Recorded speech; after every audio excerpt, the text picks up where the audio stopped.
இயேசுவிலே மிகவும் பிரியமான அன்பு சகோதர சகோதரிகளே, அற்புதமான ஒரு புனித காலத்தில் நாம் பயணித்துக் கொண்டிருக்கிறோம். காலத்தை அருளின் காலம், இரக்கத்தின் காலம், அன்பின் காலம், மன்னிப்பின் காலம் என்று அடுக்கிக் கொண்டே செல்லக்கூடிய அற்புதமான ஒரு காலமாக ஆண்டவர் நமக்கு கொடுத்திருக்கிறார். வெறுமனே அவருடைய பாடுகளை மட்டுமே சிந்திப்பவளாக அல்ல, இயேசுடைய வாழ்வோடு ஒன்றித்து செல்லக்கூடியவளாக நம் வாழ்வை அமைத்துக் கொள்ள இந்த காலமாக நமக்கு கொடுக்கப்பட்டிருக்கிறோம்.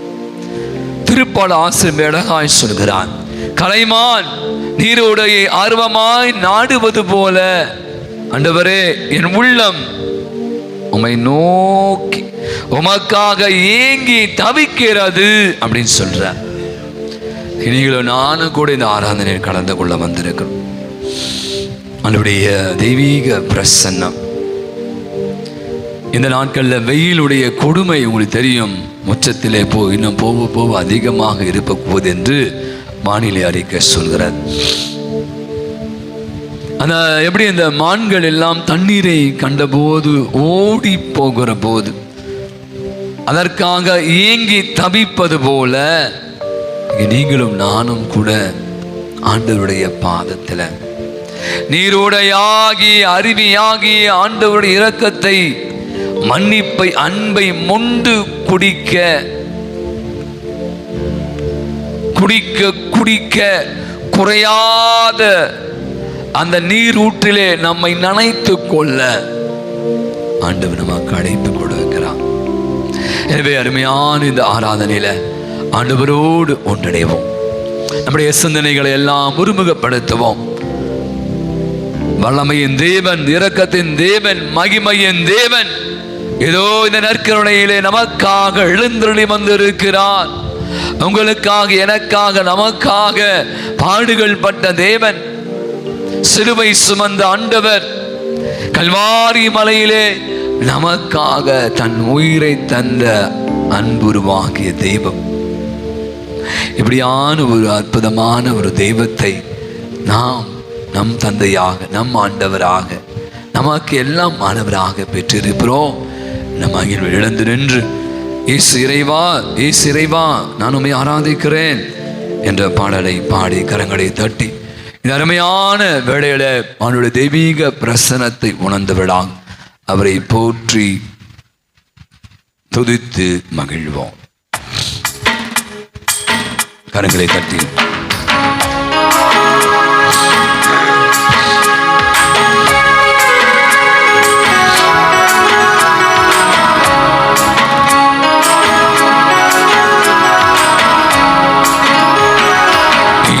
இறைவா, இயேசு இறைவா உம்மை நான் ஆராதிக்கின்றேன். இசையா உம்மை நான் ஆராதிக்கின்றேன். கரங்களை தட்டி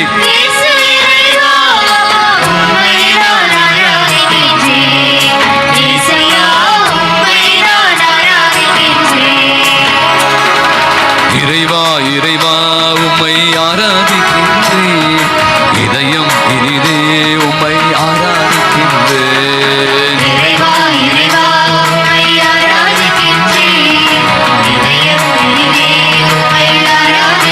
இயேசு இறைவா, இயேசு இறைவா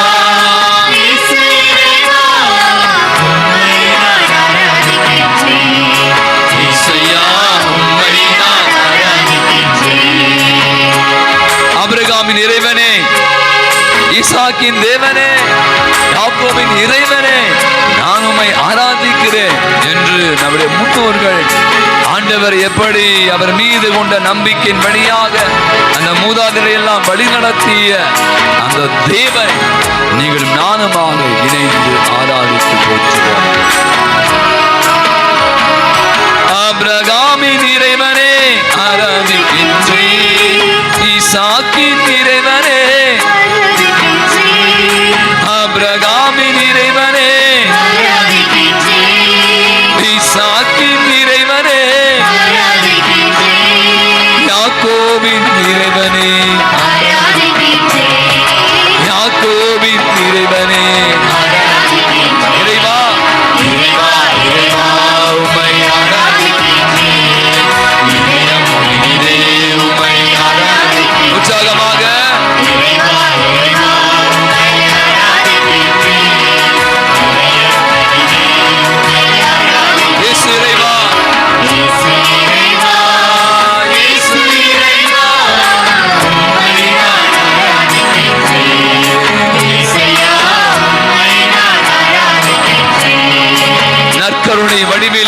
மத்தியில் எழுந்தொள்ளி வந்திருக்கிற ஆண்டவரை, நமக்காக மீட்பு அளிப்பதற்காக கல்வாரி மலைவிலே சிலுவை சுமந்து தந்த தீவனை, நாம் செய்த பாவங்களை எல்லாம் கணக்கில் கொள்ளாமல் மன்னிக்கிற மாபெரும் அருள்வாகி ஆண்டவரை ஆராதித்து துதித்து போற்றி மகிழ்வோம்.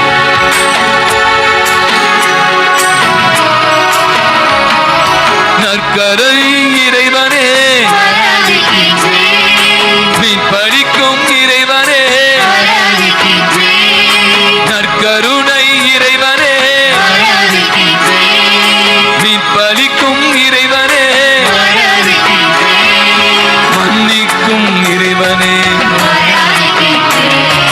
மன்னிக்கும் இறைவனே. இறைவா இறைவா இறைவா கரங்களை தட்டி உம்மை ஆராதிக்கின்ற இறைவா,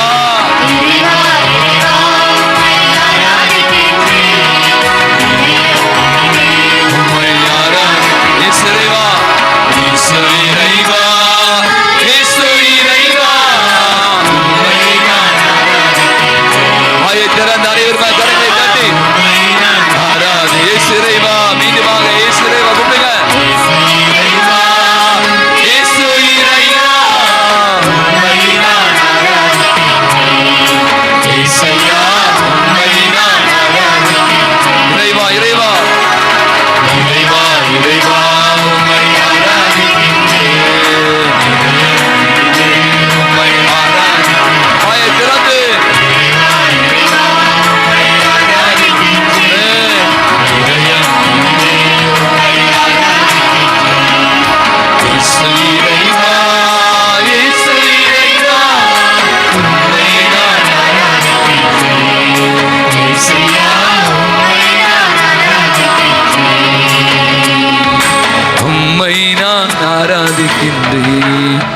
ஏசையா, உம்மை நான் ஆராதிக்கின்றேன். ஒரு விசையாய் கண்களை மூடுங்க. மீண்டுமாக இந்த இறை வார்த்தை, கலைமான்கள் ஆர்வமாய் நீரோடையை நாடி போவது போல் ஆண்டவரே, இதோ உம்முடைய பிள்ளைகளாகிய நாங்கள் உம்மை தேடி ஏங்கி உம் பாதத்தண்டை வந்திருக்கிறோம். இந்த இடம் அற்புதமான இடம். இதோ நீங்கள் இருக்கிற இடம், ஆபிரகாம் மோசேயை பார்த்து ஆண்டவர் சொல்வார், இருக்கிற இடம் புண்ணியமான பரிசுத்தமான இடம். உங்களை நோக்கி இருக்கிற ஆண்டவர், நீரோடு எப்படி அந்த தண்ணீர் அந்த கலைமான்களை தாகத்தை தணிப்பது போல, தாகமாயிருப்போரை எழுமிட வாருங்கள், இரண்டை வாருங்கள் என்று உங்களை அழைக்கிறார். நம் ஒவ்வொருவரையும் ஆண்டவர் அழைக்கிறார். இதோ இந்த தவ காலத்தில் ஆண்டவருடைய மன்னிப்பு, ஆண்டவருடைய அன்பு, அவருடைய இரக்கம் என்ற அந்த அருவியை, அந்த தண்ணீரை நாம் மொண்டு குடிக்கணும், நம்ம குளிக்கணும். நம் வயிறார ஆண்டவரே எங்களை நிரப்புங்க ஆண்டவரே, என் தாகத்தை தண்ணீங்க ஆண்டவரே, உமால் நான் நிரப்பப்பட வேண்டும் என்று சொல்லுவோம். நன்றி இயேசுவே, அருமையான காலத்திற்காய் நன்றி, இந்த நேரத்திற்காய் நன்றி, இந்த நாளுக்காய் நன்றி, தெய்வீக பிரசன்னத்திற்காய் நன்றி. எங்களோடு இருப்பவரை, எங்களை வழி நடத்துபவரை, எங்களை காப்பவரை, எங்களை கரம் பிடிப்பவரே, உமக்கு நன்றி. இறைவா இறைவா உம்மை ஆராதிக்கின்றேன், இதயம் இனிதே உம்மை ஆராதிக்கின்றேன். இயேசுவுக்கே புகழ், இயேசுவுக்கே நன்றி, மரியே வாழ்க. அனைவரும் அமருவோம். இயேசுவினுக்கு பிரியமானவர்களே, தவ காலத்தில் நான் அதிகமாக சொல்வதான், ஒவ்வொரு நாளுடைய இறை வார்த்தை நம் உள்ளத்தை ஊடுருவக்கூடியது. இவரை பார்த்தீங்கன்னா நிறைய பேர் இப்போ வாசிக்க ஆரம்பித்துட்டாங்க. நிறைய பேர் செல்போன் பார்க்குறாங்க. ஒரு காலத்தில் நிறைய புத்தகங்கள்லாம் வாசிப்பவர்கள். கண்டதை தின்றால் குண்டனாவான், கண்டதை படித்தால் அறிவாளி ஆவான்னு சொல்வாங்க. வாசிப்பு அது ஒரு நூலகம். வழக்கமாக நீங்கள் பார்த்தீங்கன்னா இப்போ நிறைய பேர் ஸ்கூல்லாம் சொல்லுவாங்க லைப்ரரி அவர். நாங்கள் படிக்கும் போது தான் இருக்கும் லைப்ரரி அவர். அங்கே நிறைய புத்தகம் இருக்கும். ஏதாவது கதை புக் எடுத்து வாசிக்க சொல்லுவோம். அப்போலாம் இப்போ இருக்கா தெரில. நிறைய லைப்ரரி நிறைய இடத்துல இருக்குது. சில பேர் நிறைய நேரங்களில் போய் அங்கெல்லாம் உட்காந்து படிப்பதை பார்க்கிறோம். அந்த ஒரு லைப்ரரியில் நிறைய புத்தகங்கள் இருந்தது. அநேகர் நிறைய புத்தகங்கள் படிப்பாங்க. சில பேருக்கு பார்த்தீங்கன்னா ஒரு சில ஆத்தர்ஸ், இப்போ சில பேர் எனக்கு பிடிக்கும். எஸ் ராமகிருஷ்ணன் அவர் ஒருத்தர் புக்கு பிடிக்கும். அதனால் அந்த புத்தகத்தை நான் தொடர்ந்து படிப்பேன். வேறு யாருக்காவது வேறு ஏதாவது பெரிய பெரிய நட்சத்திர ஆசிரியர்கள் அவங்களுக்கு பிடிச்சமான புத்தகங்களை படிப்பாங்க. அப்போ அந்த லைப்ரரியில் இருந்த லைப்ரரியன் பார்க்குறார், ஒரு சில புத்தகங்கள்லாம் படிக்காமலே விலை உயர்ந்த காசு கொடுத்து வாங்கிய புத்தகங்கள் தூசி படிந்து இருந்தது. சில பேர் தொடவே மாட்டாங்க. அதான் சும்மா நமக்கு பிடிச்சமான புக்கை படித்து போயிடலாம். இந்த புக்கெல்லாம் படிக்க வைக்கணும். என்ன பண்ணலாம்? எடுக்கிறார், தூசிலாம் தட்டுறார், ஒரு பெரிய டேபிளில் அந்த புக்கங்கள் எல்லாம் மடிக்க வைக்கிறார். பக்கத்தில் ஒரு சின்ன ஒரு போர்டு மாதிரி வச்சு, இந்த புத்தகங்கள் அறிவாளிகள் மட்டுமே படிக்க முடியும், இந்த புத்தகங்களை அறிவாளிகள் மட்டுமே படிக்க முடியும் என்று ஒரு சின்ன விட்டு வச்சுட்டு போயிட்டார். இது நாள் வரை தொடாத தூசி படிந்த அந்த புத்தகங்கள் எல்லாம் அடுத்த நாள் பார்த்தீங்கன்னா அந்த டேபிளில் ஒரு புக்கு கூட இல்லை. ஏன்? அத்தனை பேரும் அறிவாளிகள். யாரா அவங்கள பார்த்து என் முட்டா யாரையா சொன்னா நீங்கள் அறிவாளி சொன்ன நம்மள அறியாமலே. நிறைய நேரங்கள் நம்முடைய வாழ்வில் நீங்கள் பார்த்தீங்கன்னா நம்ம அனைவருக்குமே இந்த பிரச்சனை இருக்கு. அநேகமாக நம்ம கொஞ்சம் நம்மளே மிகைப்படுத்திக் கொள்வது. இப்போ நான் போகிற ட்ரெஸ்ஸு, நான் போகிற பர்ஃப்யூம்ஸ், அது நான் பண்ணுற அந்த மூஞ்சிக்கு போகிற இதாக இருக்கலாம், நாம் போகிற நகைகள்லாம் அடுத்த விட நம்ம கொஞ்சம் வேளாணவர்கள் அப்படின்ற எண்ணங்கள் வெளியே சொல்ல மாட்டோம். ஆனால் நம்மகிட்ட இருக்கு.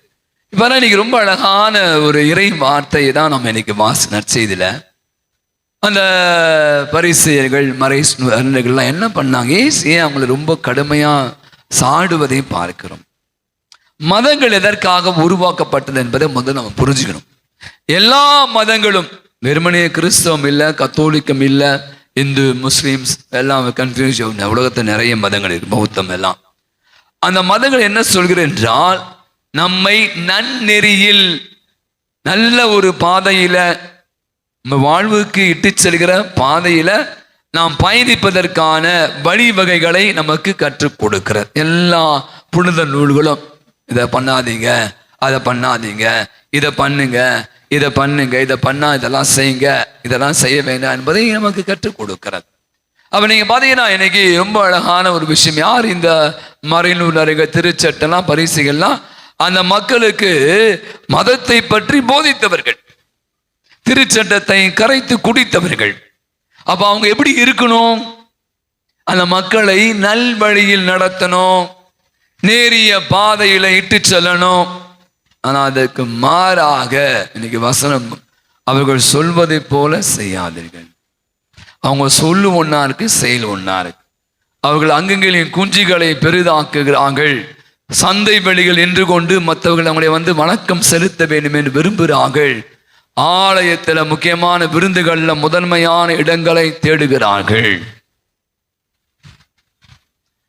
நான் யோசிச்சு பார்த்தேன், இன்னைக்கு நான் எல்லாருக்குமே இருக்கு. நமக்குள்ள ஒரு விஷயம் இன்னைக்கு நம்ம ரொம்ப படாத பாடுபடுத்தினா நம்ம வெளியில சொல்றது இல்லை, ஆனா நமக்குள்ளே அனைவருக்குள்ளுமே இருக்கிறது. இது என்ன? இந்த அகந்தை, நான் என்ற எண்ணம். இப்ப இன்னைக்கு ஆண்டவர் ரொம்ப அழகாய் சொல்கிறார், தம்மை தாமே உயர்த்துவர் யாவரும் தாழ்த்தப்படுவர், தம்மை தாமே தாழ்த்துவோர் யாவரும் உயர்த்தப்படுவர். அதற்கு இவரை விட மிக சிறந்த ஒரு முன்மாதிரி என்னால் உங்களுக்கு காட்டவே முடியாது. தன்னுடைய சீடருடைய கால்களை கழுவியவர். அப்போ அதே இன்னைக்கு முதல் செய்தியை ஒரு வார்த்தை நம்ம அப்படியே சிந்திக்கலாம். இன்னைக்கு நிறைய நேரங்களில் நீங்கள் பாருங்க, நான் சொன்ன இந்த மிகைப்படுத்துவது, வெளியில சொல்ல நீங்கள் யாருமே நான் அவனை விட அதிகமாக படிச்சிருக்கேன், நான் அவளை விட கொஞ்சம் அழகா இருக்கேன், அவங்களோட நான் கொஞ்சம் வசதியா இருக்கேன் அப்படின்ற எண்ணங்கள் நமக்குள்ளவே ஓடிக்கொண்டு இருக்கிறது. சில பல நேரங்களில் நீங்க பார்த்தீங்கன்னா நம்ம அனைவருமே அதை வார்த்தையால சொல்ல மாட்டோம், செயல்கள் வழியாக நம்ம சிலருக்கு அப்படியே எண்பித்து கொண்டிருப்போம். நீங்களே மற்றவங்க ரொம்ப ஓவரா பண்றா பாரு, ஓவரா சீன் போறான் பாரு, அப்படிலாம் சில பேர் நம்ம சொல்லுவாங்க பாரு, பொதுவா பேசுறேன் நான். இதுதான் சொல்றாரு, இன்னைக்கு இதை தான் உடைக்கணும் சொல்றார். நபிகள் நாயகம் இருந்தார், அவடம் ஒரு வாலிபன் வரான். அவன் எப்படியா சொன்னான், நாங்க 6 பேர் இந்த ரம்ஜான் காலத்து உங்களுக்கு தெரியும் எவ்வளவு நோன்புலாம் எப்படி இருப்பாங்க, காலைல விடிய காலிலேருந்து சாயங்காலம் வரைக்கும் எச்ச கூட முடுங்க மாட்டாங்க. அவன் சொன்னான், நாங்கள் மொத்தம் 6 பேர் ஒரு ரூம்ல தங்கியிருக்கோம், நான் மட்டும் விடியற்காலையில் எழுந்து ஜெபம் செய்கிறேன், பிரார்த்தனை செய்கிறேன், மற்றவங்களாம் தூங்குறாங்க அப்படின்னு சொன்னான். அப்போது நபிகள் நாயகம் சொன்னாராம், ஓமா நீயும் தூங்குறது தானே, நீ சீக்கிரமா எந்த ஜெபம் பண்ற, நீ மற்றவங்கள மாதிரி தூங்குறது தானே அப்படி சொல்லிட்டு அவன் சொன்னாராம், நீ காலையில் எழுந்து ஜெபிக்கிறேன் என்று சொன்னல, ஆனா என்ன பண்ற, நான் மட்டும் ஜெபிக்கிறேன் மற்றவங்களாம் தூங்குறானே, உன் ஜெபம் பயனற்று போய்விட்டது, உன் ஜெபம் பயனற்று போய்விட்டது என்றாராம். இன்னைக்கு எனக்கு ஒரு சின்ன சிந்தை தான் நான் பகிர்ந்து கொள்கிறேன். நம்மள அநேகர், எனக்கு ரொம்ப சந்தோஷம், தினந்தோறும் காலை திருப்பலி சீக்கிரமா எழுந்துக்கிறோம். நிறைய பேர் இந்த சிலுவை பாதைகள்ல நான் பல பேரை பார்த்தேங்க, ஜெபமாலைகள், விபிலிய வாஸ். நம்மளை அறியாமலே இது ஒரு விஷயம் இன்னைக்கு பரவலா இருக்கு. பத்தியா, அவன் தூங்குறான், நான் டெய்லி மாஸ்க்கு வரேன், நான் இந்த 40 நாள் பாருங்க கறி மீன்லாம் சாப்பிடல, நான் இன்னைக்கு இந்த மாசம் பொழுதுதான் அந்த மாதிரிலாம் அதான் செய்யல. ஆனா அவன்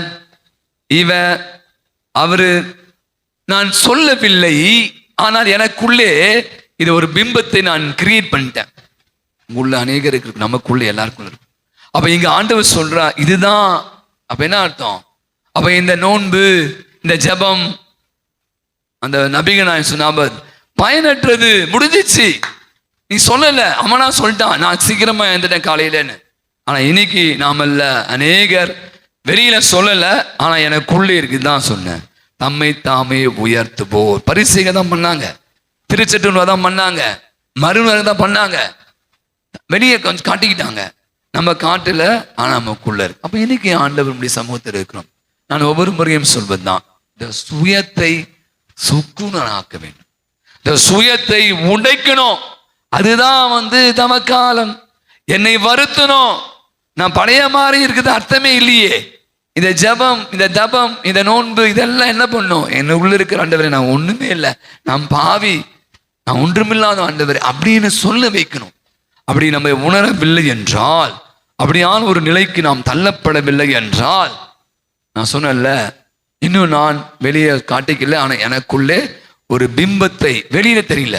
திருப்பி சொன்னீங்க, வெளியில யாருக்கும் சொல்ல, நானாகவே எனக்குள் ஒரு பிம்பத்தை வளர்த்து கொண்டு நான் பெட்டர், நான் பெஸ்ட் அப்படி நானே சொல்லி கொண்டு இருக்கேன்.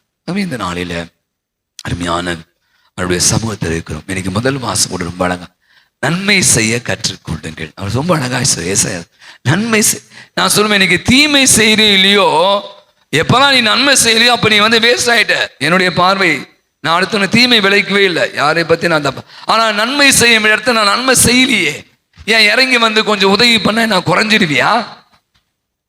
இங்க பாத்தீங்கன்னா என் ஈகோ, நான் ஏன் இறங்கி போனோம், நான் ஏன் அந்த எச்சத்தட்டை எடுத்து வைக்கணும், நான் ஏன் அந்த கிளாஸ் அந்த சேர் எடுத்து வைக்கணும், அது அந்த வாட்ச்மேன் எடுத்து வைக்கணும், ஆனா நான் தான் உட்காந்துருப்பேன். உங்களுக்கு புரியுதா? இது கூட நான் யோசிப்பேன் சில நேரத்தில், இதுதான் சுயம். ஏன் எடுத்து வச்சா நான் குறைஞ்சிருவேனா? நீங்க யோசிச்சு பாருங்களேன், சும்மா ஒரு பேச்சுக்கு சொல்ல தப்பா நினைச்சு வேண்டாம். அப்போ அந்த சேர் நான் தான் உட்கார்றேன், நான் எடுத்து வைக்க வேண்டிய அவசியம், அதுக்கான வேற ஒரு ஆள் இருக்காரு, அவர் தான் எடுத்து வைக்கணும். ஏன் அதை நான் எடுத்து, இங்க பாருங்க, நீங்க உடைக்கணும். இந்த சுயம், இதை உடைப்பது தான் ஆண்டவர் சொல்றார், தம்மை தாமே தாழ்த்துவோர் உயர்த்தப்படுவர். கண்களை மூடுவோம். அருமையான இந்த தவக்காலம், ஒவ்வொரு நாளும் நான் யோசித்து பார்ப்பது, ஏன் இந்த தவக்காலமா கொடுக்கப்பட்டது? நிறைய நேரங்கள் பார்த்தீங்கன்னா இந்த ஈகோ தான் நம்ம நிறைய தேவையில்லாத பிரச்சனைகள், நிறைய காயங்கள், நிறைய கோபங்கள். இன்னைக்கு டச் மீ நாட் அப்படின்னு சொல்றாங்க, என்னை தொடாத, தொட்டா கெட்டான். நம்மளை யாராவது கொஞ்சம் ஏதாவது பேசிட்டா ஒன்று மூக்கு மேலே எனக்கு கோபம் வருது. நான் வாயிலிருந்து வருகிற வார்த்தைகள் அவர்களுக்கு நிறைய காயங்களை ஏற்படுத்தி விடுகிறேன். ஆகவே இந்த அருமையான வேளையில நம்ம ஒரு பாடலை கூட தியானமாக சிந்திக்க இருக்கிறோம். நீங்க நான் பல நேரங்களில் இந்த ஈகோ நான் சொன்ன மாதிரி எல்லாருக்கும் இருக்கு, இல்லைன்னு சொல்லுவேன். என்னையே நான் மிகைப்படுத்திக் கொள்வது, வெளியில காட்டிக்கல, ஆனால் எனக்குள்ளவே நான் தான் பெஸ்ட்டு, நான் ரொம்ப நல்லவன், நான் அப்படி நான் எப்படி என்று ஒரு பிம்பத்தை நீங்கள் வரைந்து கொள்கிறீர்கள். அழகாக ஒருத்தர் சொல்றாரு, மருந்துகளை நிறைய பேர் சாப்பிட்றோமா, இந்த மருந்துகளை இன்னைக்கு விஷமாகி போய்விடுகிறது சில பேருக்கு. மதியம் அந்த பரிசைகள் பண்ணது அவங்க தான் மதத்தை தூக்கி பிடித்து வைக்க வேண்டியவர்கள், ஆனால் அவர்களே விஷமாக மாறி போனார்கள். நம்ம கூட சில நேரங்களில் அவர்களைப் போல பரிசைகளைப் போல பல நேரங்கள் நாமும் கூட நமக்கு நாமே விஷமாகி அடுத்தனோடு கூட விஷமாக மாறி இருக்கிறோமா? இதனால ஆண்டவருடைய சமூகத்தில் ஒப்புக் கொடுப்போம். நாம எத்தனை பேருடைய இதயத்தின் காயங்களை ஏற்படுத்த இருக்கிறோம். இன்னைக்கு நமக்குள்ளே நிறைய காயங்கள்லாம் இருக்கு. ஆண்டவர் சொல்றார், இந்த காயங்கள்லாம் ஆற்றணுமா, உங்களை தாழ்த்துங்க, உங்களை வெறுமையாக்குங்க, உங்களை முதல்வராய் இருக்க விரும்ப உங்கள் தொண்டராய் இருக்கட்டும் என்று சொல்லி சீடருடைய கால்களை கழுவி நமக்கெல்லாம் மிகப்பெரிய பாடத்தை விட்டு சென்றிருக்கிற தெய்வம். என் இதயத்தின் காயத்தை ஆற்றிடும் இந்த நேசையா என்ற பாடலை நம் கண்களை மூடி தியான சிந்தையோடு ஜெபித்து பாடுவோம்.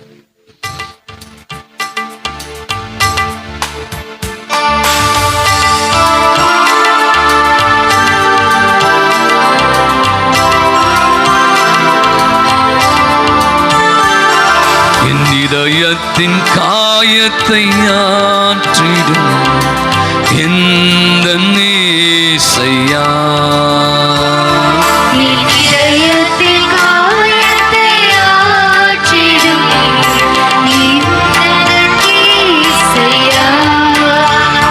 கரை காணா படகை போல் தடுமாறும் வாழ்க்கையா,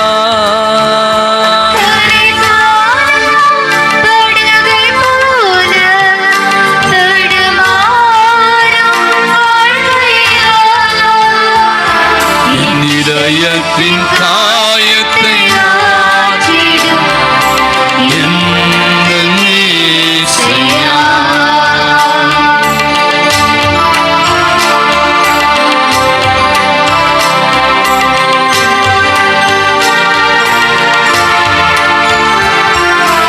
யோவானைப் போல மார்பிலே இளைப்பாற வேண்டுமையா,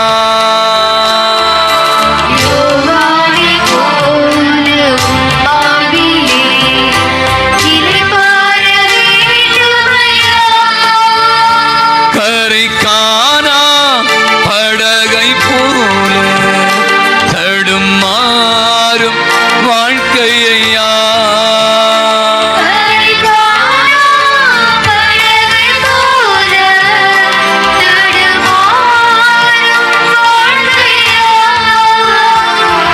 என் இதயத்தின் காயத்தை ஆற்றி எந்த நேசையா,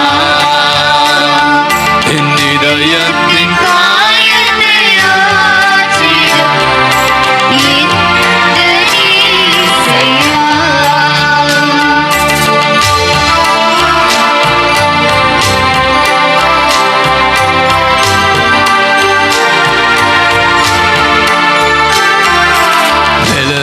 பலவீனனான என்னையும் உம்பலத்தால் இடை கட்டுவே,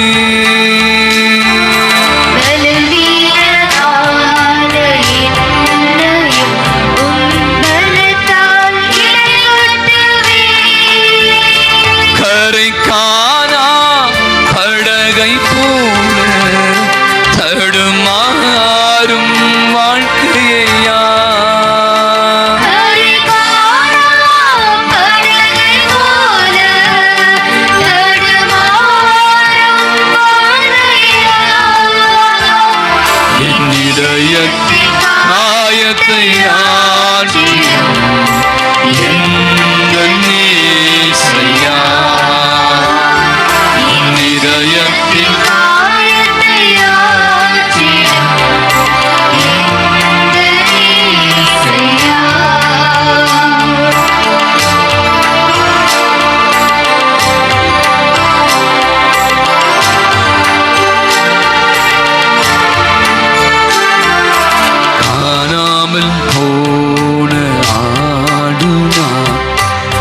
அன்போடு தேடினீரே.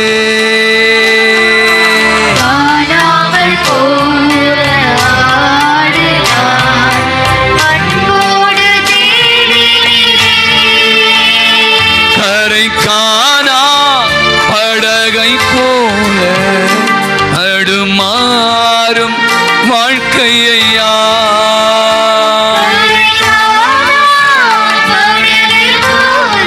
நம் அனைவரும் முழங்கால் படிப்போம்.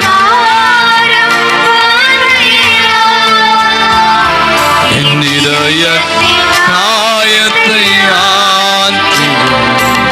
எந்த நேசியா. என் இதயத்தின்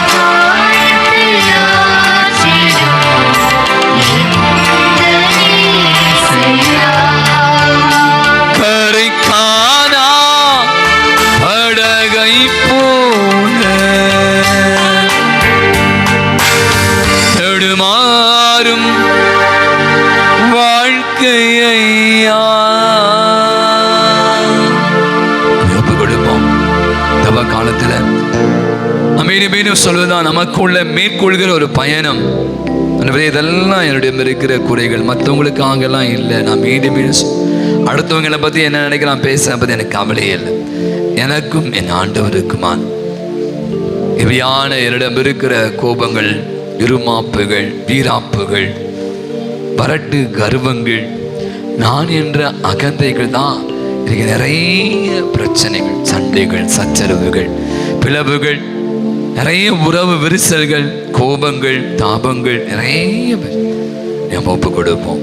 அதனுடைய வார்த்தை நம்மை ஒன்றுமில்லை ஆண்டவரே, உடைய பாதத்தில் என்னை ஒப்பு கொடுக்கிறேன், என்னை தாழ்த்துகிறேன் ஆண்டவரே, என்னை மாற்றுங்க. இடம் இருக்க இந்த மாதிரி பலவீனங்கள், குறைகளை எல்லாம் கலைங்க ஆண்டவர்.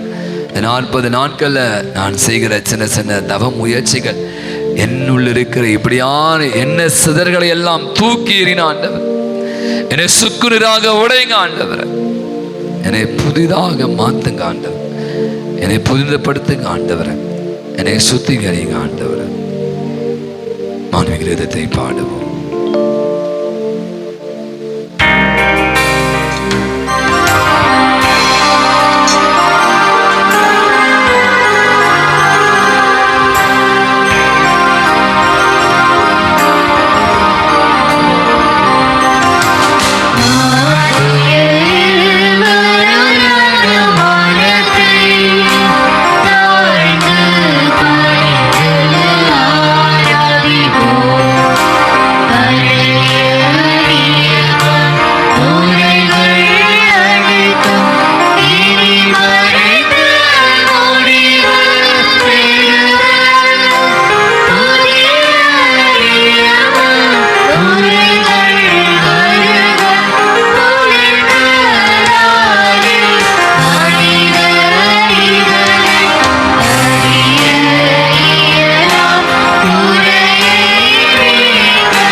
இறைவா, இந்த வியப்புக்குரிய திருவருள் சாதனத்திலே உம்முடைய திருபாடி நினைவை எங்களுக்கு நீர் விட்டு சென்றீ. உமது திருவுடன் திரு ரத்தம் இவற்றின் மறைபொருளை வணங்கும் நாங்கள் மீட்பின் பெருபலனை இடைவிடாமல் அனுபவிக்க அருள் புரிவீராக. உமோடு என்றென்று வாழ்ந்து ஆட்சி செய்கிற உமை மன்றாடுகிறோம்.